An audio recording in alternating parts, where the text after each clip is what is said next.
வாழ்க வளமுடன். அனைவருக்கும் சிவகாரியின் அன்பான வணக்கம். இந்த வீடியோவில் எதை பற்றி பார்க்க போகிறோம்னா, நிஃப்டி மற்றும் பேங்க் நிஃப்டி அடுத்த நகர் அப்படின்னு பார்ப்போம். அதுக்கு முன்னாடி சப்ஸ்கிரைப் பண்ணாங்க, சப்ஸ்கிரைப் பண்ணிங்க. வீடியோ பிடிச்சிச்சுன்னா லைக் பண்ணுங்கள், ஷேர் பண்ணுங்கள், கமெண்ட் பண்ணுங்கள். உடனுக்குடன் அப்டேட்டுக்கு டெலகிராம் லிங்க் டிஸ்கிரிப்ஷனில் இருக்குது, ஜாயின் பண்ணிங்க. சரி, வாங்க வீடியோக்குள்ளே போவோம். ஃபஸ்ட் நம்ம என்ன சொல்லியிருந்தோம், என்ன நடந்துன்னு ஃபஸ்ட்டு பார்ப்போம். நம்ம என்ன சொல்லியிருந்தோம்னா, நிஃப்டியை பொறுத்தளவுக்கு கீழே ஒரு எல்லோ ஜோன் போட்டிருந்தோம். இந்த எல்லோ ஜோனை பிரேக் பண்ணால் மார்க்கெட் கீழே போக வாய்ப்பாக இருக்கும். அப்படி இல்லாத பட்சத்தில் இந்த இடத்துல 21,430 வரைக்கும் இந்த இடங்களில் சைட்வேஸாக இருக்க வாய்ப்பு அப்படின்னு சொல்லியிருந்தோம். ஆனால் மார்க்கெட்டை பொறுத்தளவு பார்த்தோம்னா, நம்ம சொல்லியிருந்த மாதிரியே மார்க்கெட் வந்து ஃபஸ்ட்டு 5 மினிட்ஸ் வைக்கிறேன். 5 மினிட்ஸை பார்த்தீங்கன்னா பிரேக் பண்ணிச்சு இந்த எல்லோ ஜோனை. ஆனால் நான் என்ன சொல்லியிருக்கேன்னா, பிரேக் பண்ணால் அதுக்கு அடுத்த கேண்டில் அதை தாண்டினா மட்டும்தான் நம்ம என்ட்ரி அப்படின்னு சொல்லியிருந்தோம். பார்த்தீங்கன்னா அடுத்த கேண்டில் அது கீழே தாண்டல. நம்ம இந்த இடத்துல நல்ல ஒரு இங்கேருந்து ஆரம்பித்த மார்க்கெட் தான் ஒரு நல்ல புள்ளி செஞ்சு இந்த இடத்துல பார்த்தீங்கன்னா 21,140 பார்த்தீங்கன்னா கிட்டத்தட்ட 21,390 கிட்டத்தட்ட எவ்வளோ பாயிண்ட்ஸ் பார்த்தீங்கன்னா ஒரு 200 பாயிண்ட்ஸ் வருமா, 150 to 350 கிட்டத்தட்ட 150 பாயிண்ட்டுக்கு மேலே இந்த இடத்துல வந்து ஒரு ப்ராஃபிட் கொடுத்துருந்துச்சி. இந்த இடத்துலேருந்து நெருக்கி 250 பாயிண்ட்ஸ். இப்போ இந்த இடத்துல ஒரு என்ட்ரி எடுத்தால் ஒரு நல்ல ப்ராஃபிட் பார்த்துருக்க முடியும். ஆனால் மார்க்கெட்டை பொறுத்தளவுக்கு நம்ம சொல்லியிருந்தோம் இந்த ரேஞ்ச் வரைக்குமே மார்க்கெட் இருக்கு வாய்ப்பு. அதை போல் பார்த்தீங்கன்னா கிட்டத்தட்ட மார்க்கெட்டு மேலே திருப்பி கீழே திருப்பி மேலே. ஆனால் இந்த இடத்துல பிரேக் பண்ணாதான் நினச்சேன், ஆனால் பிரேக் பண்ணியிருக்கு. இது ஒரு நல்ல விஷயம் தான், மார்க்கெட் மேல் நோக்கி போகிறதுக்கான செட்டப். சரி, ஓகே. பேங்க் நிஃப்டி என்ன சொல்லியிருந்தான்னு பார்ப்போம். இப்போ பேங்க் நிஃப்டி வச்சுருக்கேன். பேங்க் நிஃப்டிலேயே ஒரு எல்லோ ஜோன் போட்டிருந்தோம். இந்த எல்லோ ஜோனை பிரேக் பண்ணால் மார்க்கெட் கீழே அப்படிங்கிற மாதிரி போட்டிருந்தோம். இந்த ஜோனில் இருந்தால் இந்த இடத்த பிரேக் இந்த டேயோட இந்த என்னடம் 45,100 பிரேக் பண்ணி மேலே போகிற வாய்ப்பு இருக்கும். ஆனால் இந்த ஏரியா கொடுத்துருந்தேன். எந்த ஏரியானா 45,780 வரைக்கும் நான் எதிர்பார்த்தேன். ஆனால் மார்க்கெட்டை பொறுத்தவரை நம்ம இந்த லெவல்ஸ் போட்டிருந்தோம்ல 45,430 இந்த லெவல்ஸ்லேயே மார்க்கெட் வந்து ஒரு டவுன் சைடு, திருப்பி இந்த எல்லோ ஜோன்லேருந்து மறுபடியும் அப் சைடு. பார்த்தீங்கன்னா நான் எதிர்பார்த்தது இந்த ஜோனில் கேப்பாக போயிருந்தால் இங்கே இந்த ஏரியாவில், அதாவது 46,300 to 45,800 இந்த ரேஞ்சுக்குள்ளே சைட்வேஸாக இருக்க வாய்ப்பு இருக்கும். ஆனால் இங்கேருந்து பண்ணால் மார்க்கெட் வெறும் புல்லிஸாக போயிடும்னு எதிர்பார்த்தேன். ஆனால் காலையில் நல்லா புல்லிஸாக தான் போணுச்சு. ஆனால் இந்த இடத்த பிரேக் பண்ண முடியல. அதுக்கப்புறம் பார்த்தீங்கன்னா இந்த இடங்களில் வந்து ஒரு மாதிரி சுரங்கிட்டு, ஆனால் ஒரு நல்ல வாலட்டிலிட்டி மார்க்கெட் சொல்ல போகலாம் இன்றைக்கி. சரி, ஓகே. நாளைக்கு எப்படி இருக்க வாய்ப்புன்னு நிஃப்டிலேருந்து பார்ப்போம். ஃப்ரெண்ட்ஸ், எல்லா டூலும் ரிமூவ் பண்ணிவிடுவோம். ட்ராயிங் டூலில் தேன் பண்ணியாச்சு. ஓகே, டே கேண்டில் வச்சு அடுத்து என்ன மாதிரி பார்ப்போம். இப்போ டே கேண்டில் வச்சுருக்கேன். ஆனால் நேற்று கேண்டில் கம்பேர் பண்ணுறப்ப நேற்று வந்து பார்த்திங்கன்னா ஒரு பெரிய பேரிஸ் கேண்டில். ஆனால் அதில் பாதி 50% தான் மார்க்கெட் வந்து அப்பாயிருக்கு. ஆனால் நாளைய மார்க்கெட்டை பொறுத்தளவுக்கு இன்றைக்கி நடந்த மார்க்கெட் சைடில் தான் நாளைக்கும் இருக்க வாய்ப்பாக இருக்குது. இந்த கேண்டில் கூட இந்த கேண்டில் ஹை லோ இதுக்குள்ளே தான் மார்க்கெட் இருக்க வாய்ப்புன்னு எனக்கு தோணுது. இப்போ இன்றைக்கி ஒரு ஹைன்னு பார்த்தோம்னா ப்ளூவில் போட்டுக்கிறேன் 21,482. லோன்னு பார்த்தோம்னா 21,137. நாளைய மார்க்கெட்டை பொறுத்தளவுக்கு இந்த ஜோனுக்குள்ளே தான் சைட்வேஸாக இருக்கும். சைட்வேஸ்னாலும் பெரிய ப்ராஃபிட், அதாவது 150 to 500 கிட்டத்தட்ட 350 பாயிண்ட் இதுக்குள்ளே மூவ் ஆகிறதுக்கான வாய்ப்பு தான் ரொம்ப அதிகம். ஒருவேளை நாளைக்கு கேப் அப் இருந்தால் என்ன நடக்க வாய்ப்பு, அது 15 மினிட்ஸ் வச்சு பார்த்தா தெரியும், பார்ப்போம். அதுக்கு முன்னாடி இந்த டேலோ ட்ரெண்ட் லைன் இருக்குது, அதை நான் போட்டுறேன். இந்த ட்ரெண்ட் லைனை பிரேக் பண்ணால் மட்டும் தான் மார்க்கெட் மேலே போக வாய்ப்பாக இருக்கும். இல்லை இந்த ட்ரெண்ட் லைன் தொட்டு மார்க்கெட் இறங்க வாய்ப்பு. நாளைய கேண்டில் இந்த இடத்துல போட்டுச்சுன்னா இதோட ஹையஸ்ட் பாயிண்ட் எவ்வளோ இருக்குன்னு பார்த்தீங்கன்னா 580 to 600 இந்த ரேஞ்சுக்குள்ளே போயிட்டு திருப்பி மார்க்கெட் இறங்கிறது வாய்ப்பாக இருக்கும். ஒருவேளை ஒரு நாளைக்கு பெரிய கேப் அப் இருக்குது அப்படின்னா 150-200 பாயிண்ட் மேலே கேப் அப் இருந்தால் வேணால் மார்க்கெட் மேலே போக வாய்ப்பாக இருக்கும். அப்படி இல்லைன்னா இந்த ட்ரெண்ட் லைன் தொட்டால் மார்க்கெட் இறங்கிறதுக்கான வாய்ப்பாக தான் இருக்கும். இதை நான் 15 மினிட்ஸில் வச்சு என்ன மாதிரி மூவ்மெண்ட்ஸும் பார்ப்போம். அதுக்கு முன்னாடி சில லெவல்ஸ் வந்து டே கேண்டில் வச்சு போட்டுறேன். ஃப்ரெண்ட்ஸ், இப்போ 15 மினிட்ஸ் வச்சுருக்கேன். 15 மினிட்ஸ் படி பார்த்தீங்கன்னா இன்னையோட ரெசிஸ்டன்ஸ் ஏரியான்னு பார்த்தோம்னா 21,575 அப்படிங்கிறது ஒரு ரெசிஸ்டன்ஸ் ஏரியா. அது பார்த்திங்கன்னா நம்ம டேல ஒரு ட்ரெண்ட் லைன் போட்டோம்ல, அந்த ட்ரெண்ட் லைன் நியராக வருது. அப்போ மார்க்கெட்டை பொறுத்தளவுக்கு இந்த இடங்களை தொட்டால் மார்க்கெட் ஒரு செல்லிங் ப்ரெஷர் வரது வாய்ப்பு இருக்கும். இந்த இடத்துல தொட்டால் இறங்க வாய்ப்பு இருக்கும். ஒருவேளை இதுக்கு மேலே இந்த ட்ரெண்ட் லைன் பிரேக் பண்ணி மார்க்கெட் வந்து இந்த இடத்துல செஷன் பண்ணால் மார்க்கெட்டை பொறுத்தளவுக்கு அடுத்து 21,720 அந்த ரேஞ்ச் வரைக்கும் போக வாய்ப்பு இருக்கும்.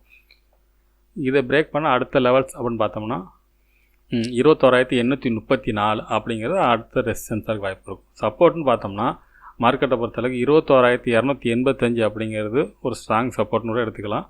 இந்த இடத்துல ஒரு சின்ன ட்ரெண்ட் லைன் போடுவோம், மைனர் ட்ரெண்ட் லைன் தான் அது. இப்போ இந்த ட்ரெண்ட் லைனும் கிட்டத்தட்ட இந்த கீழோட சப்போர்ட் ஏரியாவும் ஒன்றா இருக்குது. அப்போ இந்த இடம் தொட்டால் மார்க்கெட் இங்கேருந்து மேல் நோக்கி போக வாய்ப்பாக இருக்கும். ஒருவேளை இந்த ட்ரெண்ட் லைனை பிரேக் பண்ணால் மார்க்கெட்டோட டேயோட லோ 21,137 அப்படிங்கிறத மறுபடியும் மார்க்கெட் வந்து சப்போர்ட் எடுத்து மேலே போக வாய்ப்பாக இருக்கும். ஒருவேளை இந்த ஏரியா பிரேக் பண்ணால் மட்டும்தான் மார்க்கெட் கீழே போக வாய்ப்பாக இருக்கும். ஆனால் நாளைய மார்க்கெட் வந்து கொஞ்சம் ஹைலியாக தான் இருக்கும். ஏன்னா நாளைக்கு வந்து மந்த்லி எக்ஸ்பைரி வேறு. அதனால் மார்க்கெட்டை பொறுத்தளவுக்கு ஒன்று இந்த ரேஞ்சுக்குள்ளே இருக்கும், இந்த இடம் தொட்டால் இறங்கும், இதுக்குள்ளே இருக்க வாய்ப்பு இருக்கும், இப்படி இருக்க வாய்ப்பு இருக்கும். இந்த இடத்த பிரேக் பண்ணுனா மார்க்கெட்டை பொறுத்தளவுக்கு இந்த 21,575 அந்த 600ன்னு வச்சுப்போமே, இந்த 600க்கு மேலே இருந்துச்சுன்னா மார்க்கெட் வந்து இந்த ட்ரெண்ட் லைனை தொட்டு இப்படி போக வாய்ப்பு இருக்கும். அது கேப் அப் இருந்துச்சுன்னா, ஒருவேளை மார்க்கெட் டவுனாக இருந்துச்சுன்னா, கேப் டவுன் இருந்துச்சுன்னா, இந்த ட்ரெண்ட் லைன் கீழே இருந்துச்சுன்னா மார்க்கெட் வந்து இந்த டேயோட லோவில் சப்போர்ட் எடுத்து மேல் நோக்கி போக வாய்ப்பாக இருக்கும். ஆனால் இப்போ என்ன சொல்ல வரேன்னா, இதில் வந்து மார்க்கெட்டை பொறுத்தளவுக்கு என்ன தான் தொட்டாலும் மார்க்கெட் மேல் நோக்கி போகிற மாதிரி தான் இப்போதைக்கு செட்டப் இருக்குது. ஒருவேளை அந்த 26,137 பிரேக் பண்ணால் மார்க்கெட்டு கீழே போகிறது வாய்ப்பாக இருக்கும். சரி, ஓகே, பேங்க் நிஃப்டியை பார்ப்போம்.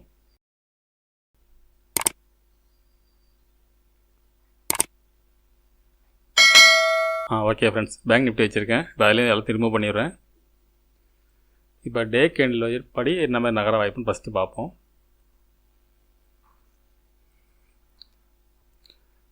டே கேண்டில் பொறுத்தவரை கிளியராக ஒன்றும் இண்டிகேட் பண்ணல. ஆனால் நேற்றோட லோவுக்கு மேலே க்ளோசிங் கொடுத்துருக்காங்க.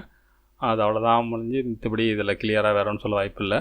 ஆனால் டேயோட ஹைக்கும் லோவுக்கும் வழக்கம் போல் நம்ம போகிற லைனை போட்டுருவோம் ப்ளூ கலரில்.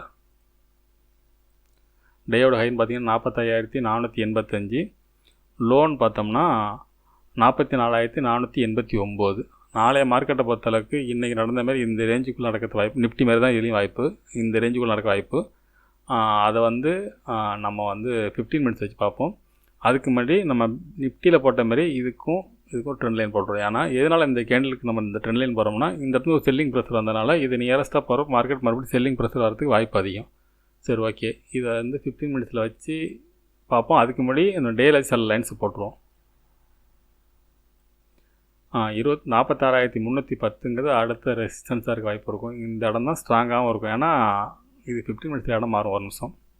ஓகே ஃப்ரெண்ட்ஸ், 15 மினிட்ஸ் வச்சுருக்கேன். இப்போ பார்த்தீங்கன்னா மார்க்கெட்டை பொறுத்தளவுக்கு ரெசிஸ்டன்ஸ்னு பார்த்தோம்னா 46,310, அதுக்கு அடுத்தது பார்த்தீங்கன்னா 46,980, அதுக்கடுத்து 47,900. 1000 பாயிண்ட் இடையில வருது. இவ்வளோ தூரம்லாம் வாய்ப்பு இல்லை. இந்த இடத்துல ஒரு லெவல்ஸ் இருக்கும், இல்லாமல் இருக்காது. இது நம்ம டேயில் வச்சு போட்டோம்னா அப்படி தெரியுது. இன்னொரு லெவல்ஸ் இருக்குது இந்த இடத்துல. 46,417 இந்த ரேஞ்ச். இவ்வளோ தூரம் போக வாய்ப்பு இல்லை. நாளை சப்போர்ட்னு பார்த்தோம்னா டேயோட லோ. இந்த சப்போர்ட்டை பார்த்தீங்கன்னா டே கேண்டில் வைக்கிறப்ப 4,489 காட்டுது. 15 மினிட்ஸில் வைக்கிறப்ப இடம் மாறுது. 15 மினிட்ஸில் பார்த்தீங்கன்னா 4,544 காட்டுது. இந்த இடத்துல ஒரு 50 பாயிண்ட் வித்தியாசம் இருக்குது என்னன்னு தெரியல. சரி, ஓகே. அதுக்கு அடுத்த சப்போர்ட்னு பார்த்தீங்கன்னா 43,876, அதுக்கு அடுத்தது 43,288, அதுக்கு அடுத்தது பார்த்தீங்கன்னா 42,390, அப்புறம் 42,000. இந்த ரேஞ்செலாம் தேவையில்லை நமக்கு. மார்க்கெட்டை பொறுத்தளவுக்கு நாளைக்கு இந்த ரேஞ்சுக்குள்ளே தான் இருக்குது அதிக வாய்ப்பு. மார்க்கெட்டு இந்த ரேஞ்சில் தான் இருக்கும். இறங்கினாலும் இந்த ரேஞ்சுக்குள்ளே இருக்கும். எப்போ இந்த இடத்த பிரேக் பண்ணுதோ, இந்த இடத்த பிரேக் பண்ணால் மட்டும்தான் 45,500ன்னு வச்சுப்போம்.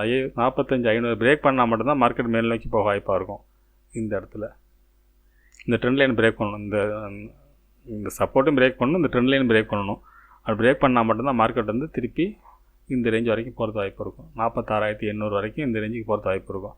ஒருவேளை மார்க்கெட் வந்து இந்த டேவோட லோ பிரேக் பண்ணால் மார்க்கெட் வந்து ஃபால் ஆகிறதுக்கான வாய்ப்பு கொஞ்சம் அதிகம். இந்த ரேஞ்சை விட்டு இறங்கினுச்சுன்னா டேவோட லோ பிரேக் பண்ணால் இறங்கிறது வாய்ப்பு இருக்கும். பேங்க் நிஃப்டியை பொறுத்தவரை நிஃப்டி அளவுக்கு ஸ்ட்ராங்குன்னு சொல்ல முடியாது. ஆனால் நிஃப்டி ஸ்ட்ராங்காக இருக்குது. பேங்க் நிஃப்டியை பொறுத்தவரை வீக்காக தான் இருக்குது. பேங்க் நிஃப்டியை பொறுத்தளவுக்கு இப்போ இருக்கிறதுனா 575 இருக்குது. இந்த ரேஞ்சு அதாவது 350, 400 இந்த ட்ரெண்ட் லைன் தொட்டாலே மார்க்கெட்டை பொறுத்தளவுக்கு இறங்கிறதுக்கான வாய்ப்பு அதிகமாக தெரியுது. ஒரு வேளை இருந்தால் இந்த இதுக்குள்ளே சைட்வேஸாக இருக்கும், இறங்கினா பெரிய ஃபால் ஆகிறதுக்கூட வாய்ப்பு இருக்கும். சரி, ஓகே ஃப்ரெண்ட்ஸ், வீடியோ கொஞ்சம் ரொம்ப லெங்க்த்தாக போயிட்டு நம்ம அடுத்த நாளை மாலை சந்திப்போம். நன்றி, வணக்கம்.